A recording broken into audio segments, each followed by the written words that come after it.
The equivalence module focuses on learning to relate concepts together that have not been directly reinforced.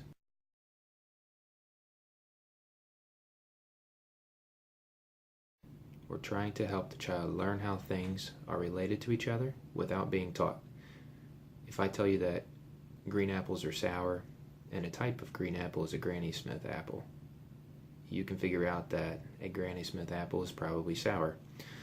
So the incredible thing about this deduction is that we are the only organism on Earth that can make these inferences.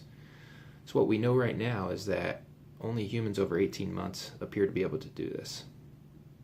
So the important thing to remember about the equivalence module is derived relations, or learning how things are related without being directly taught, can help accelerate our learning.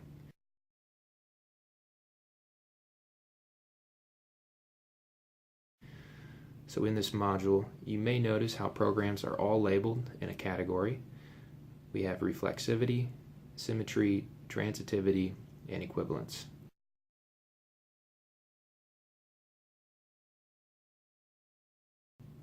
So at the bottom right corner of the program sheet, you will also see what derived relation we will test for on the test block.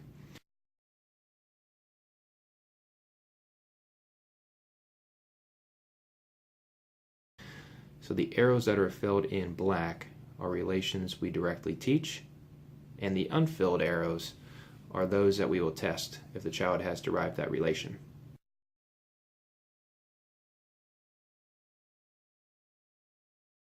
Or in other words, did they make that inference on their own? Remember, when we run the test block, they can only score 0 or 10.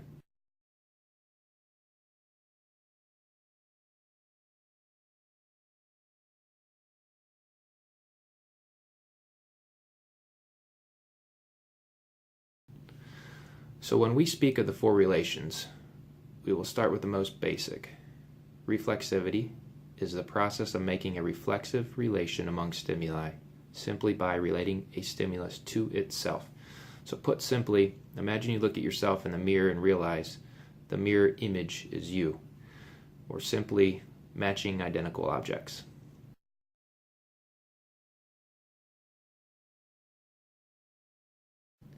So symmetry is the process of making a derived relation in the opposite direction of a trained relation. So if I told you that a picture of a dog is called a dog, then you should be able to select the picture of a dog when hearing dog.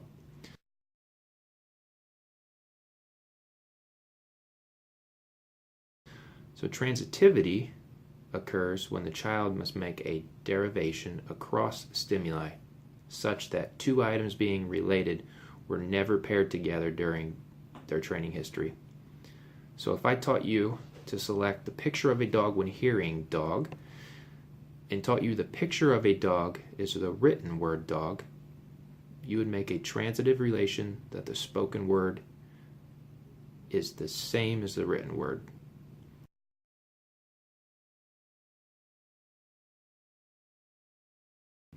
Or think of the common math problems that we hear. So if Jim is faster than Bill, and Bill is faster than Craig, then Jim is obviously faster than Craig. So last, an equivalence relation is quite similar to a transitive relation. And for this video, we won't go into detail about the conceptual differences.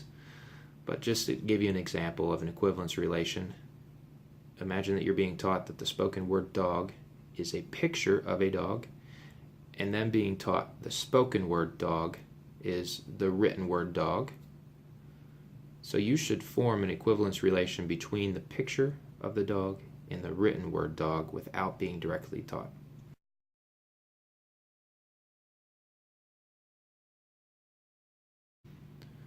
So for these programs, the instructions are numbered with steps, so such as 1, 2, 3.